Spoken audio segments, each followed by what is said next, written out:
Bonjour à tous, j'espère que vous allez bien. J'ai encore craqué, j'ai racheté 2 actions, je vous en parle dans cette vidéo.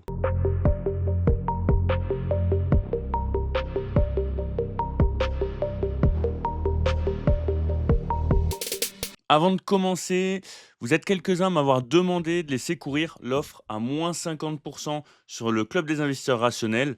Donc je la laisse jusqu'à vendredi, parce que vendredi je rentre sur Paris, donc j'aurai peut-être un peu moins de temps. Donc voilà, pour ceux qui veulent nous rejoindre, pour ceux qui veulent essayer, un mois, c'est sans engagement, n'hésitez pas. Pour ceux qui voudraient s'inscrire sur des Desgiro, vous avez les frais juste ici. Vous avez mon lien de parrainage dans la description avec des offres qui peuvent varier en fonction de la période de l'année, hein. Vous aurez ça en cliquant sur le lien. Globalement, sur le CTO, on doit être à peu près à 13 de plus-value. Voilà, sachant qu'on a fait certains switches, notamment on a changé d'ETF Inde, mais pas uniquement, pour prendre un ETF avec moins de frais. Ça prend pas en compte évidemment les dividendes. Donc voilà, on a déjà reçu pas mal de dividendes. Je ferai le point d'ailleurs avec vous sur, Twitter ou sur Instagram, donc n'hésitez pas à aller me suivre.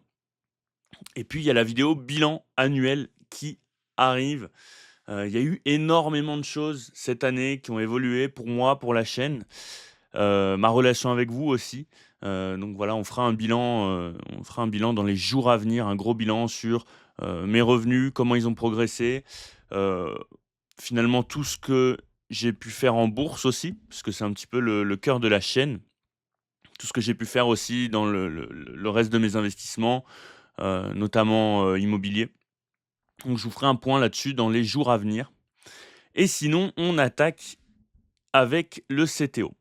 Donc, globalement, pour le CTO, il n'y a pas grand-chose qui a bougé depuis la semaine dernière, hormis 2 actions qui ont pas mal baissé, Evolution AB et UNH. UNH suite à la mort de son CEO qui a été assassiné, et cetera, et cetera. Je vous laisse aller checker, hein, si jamais, vous voulez plus d'informations et donc l'action a pas mal baissé parce qu'on avait une belle plus-value. On va aller regarder ça. On va se mettre sur UNH. Hop, on avait une belle plus-value. On a un PRU à combien? À 507, hein, si je vous dis pas de bêtises. Alors, comment ça se fait? Je vous explique de suite. Comment ça se fait qu'on soit encore en plus-value, heu, par rapport à notre achat? C'est parce que on a acheté en euros et là, la position, elle est en dollars. Donc ce qui fait que le dollar a monté par rapport à l'euro, donc on est encore en position, alors que par rapport à notre PRU, on est en dessous de notre point d'achat. Donc je suis un petit peu patient sur UNH, je suis un petit peu patient, mais vous allez voir que j'ai quand même placé un premier ordre de recharge. J'essaye d'être patient. Alors, hein, comme d'habitude, quand vous analysez une action sur TradingView, n'hésitez pas, heu, à changer les moyennes mobiles. Il y a toujours chaque action a une moyenne mobile sur laquelle elle réagit plutôt bien. Là, pour le coup, on voit que la moyenne mobile de 100 périodes en weekly réagit pas trop mal. Hop, ça, je vais vous le mettre en vert. C'est pas ce vert-là, hop.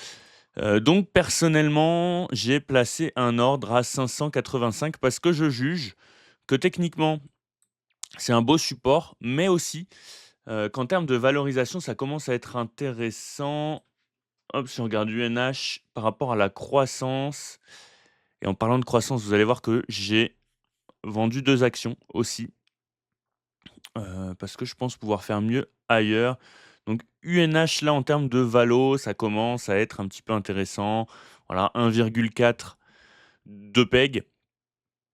Par rapport à la croissance, une croissance anticipée à 9. Effectivement, par rapport au P/E ratio, bon, le P/E ratio paraît un peu élevé. On a un P/E ratio à 34, à l'heure actuelle, mais on a quand même un forward à 16 ou 17, donc ce qui est plutôt intéressant. Voilà, ce sera une recharge parmi d'autres et je vais y aller progressivement. Parce que, ça pourrait continuer à baisser. On pourrait avoir un retournement, rien n'est impossible. Pour l'instant, on reste sur une tendance haussière, on reste au-dessus des moyennes mobiles. Les moyennes mobiles sont haussières, donc pour l'instant, ça reste haussier sur UNH, mais on n'est pas à l'abri, d'un retournement. Donc vous le voyez, mon petit ordre, il est placé, bon, je l'ai mis à 490 du coup, et pas 485 et vous savez quoi? Je pense que je vais être joueur quand même. Je pense quand même que je vais être joueur. et que je vais le placer un peu plus bas. Hop, on va être joueur et puis on va le placer à 486 et vous pourrez vous moquer de moi si jamais je loupe mon entrée. Bon après sur UNH, je suis pas trop angoissé, j'ai déjà une belle, position. Vous voyez, hein, ça fait quand même déjà partie des grosses positions avec, Alphabet notamment, avec Visa et avec MSCI, mais MSCI qui est vraiment pour l'instant au-dessus du lot en termes de grosses positions. J'ai aussi je vous en parlerai après.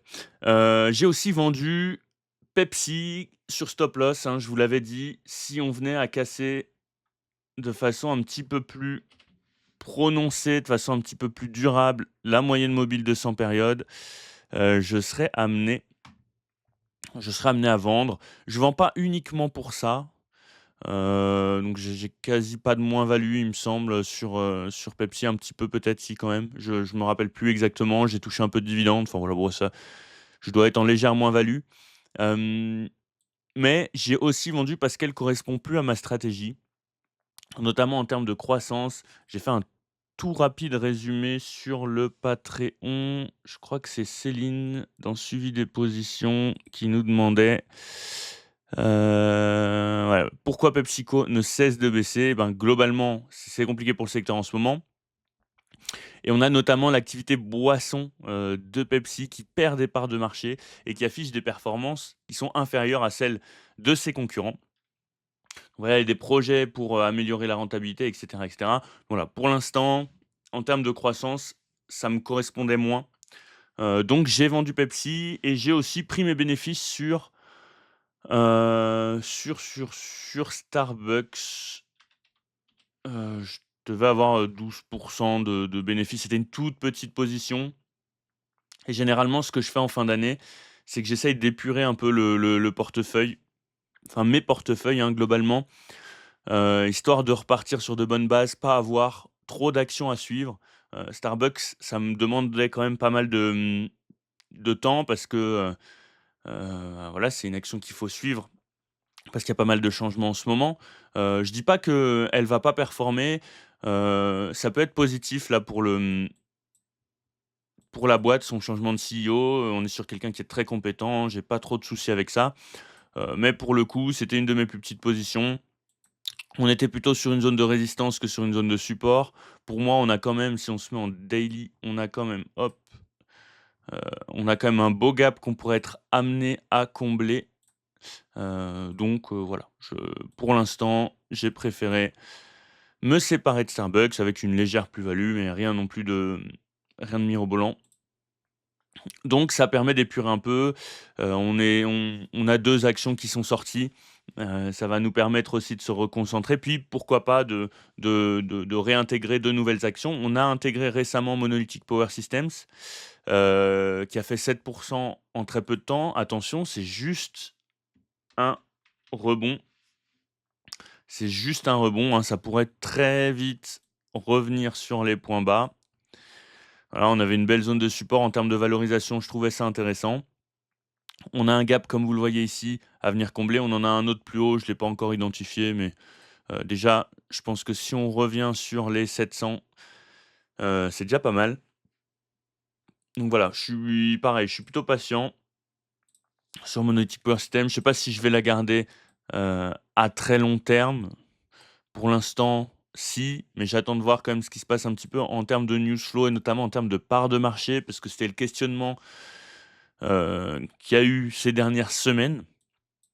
Donc j'attends de voir un petit peu comment ça évolue. Et effectivement, si on revient sur les 700, je serais amené très certainement à positionner un stop loss. Voilà, histoire de si jamais il devait y avoir encore de la volatilité, bon, moi je serais protégé et puis la plus-value serait actée. Donc voilà pour mon éthique pour un système. Et j'ai rechargé une autre action hier. J'ai un peu craqué, j'avoue. C'est Evolution AB. Alors Evolution AB, je sais que le momentum est pas du tout terrible. Si on regarde, heu, chez Zone Bourse, hop, on est sur ah ça va. En termes de momentum, ça va. Par contre, on ira regarder, On est sur du 55. Bon, c'est pas exceptionnel, mais c'est pas non plus terrible. On a de très bons fondamentaux. Maintenant, si on regarde un petit peu chez Guru Focus, vous allez voir que le momentum est terrible. Hop, je crois qu'on est quasiment sur du zéro en termes de momentum. Donc voilà, vous le voyez juste ici.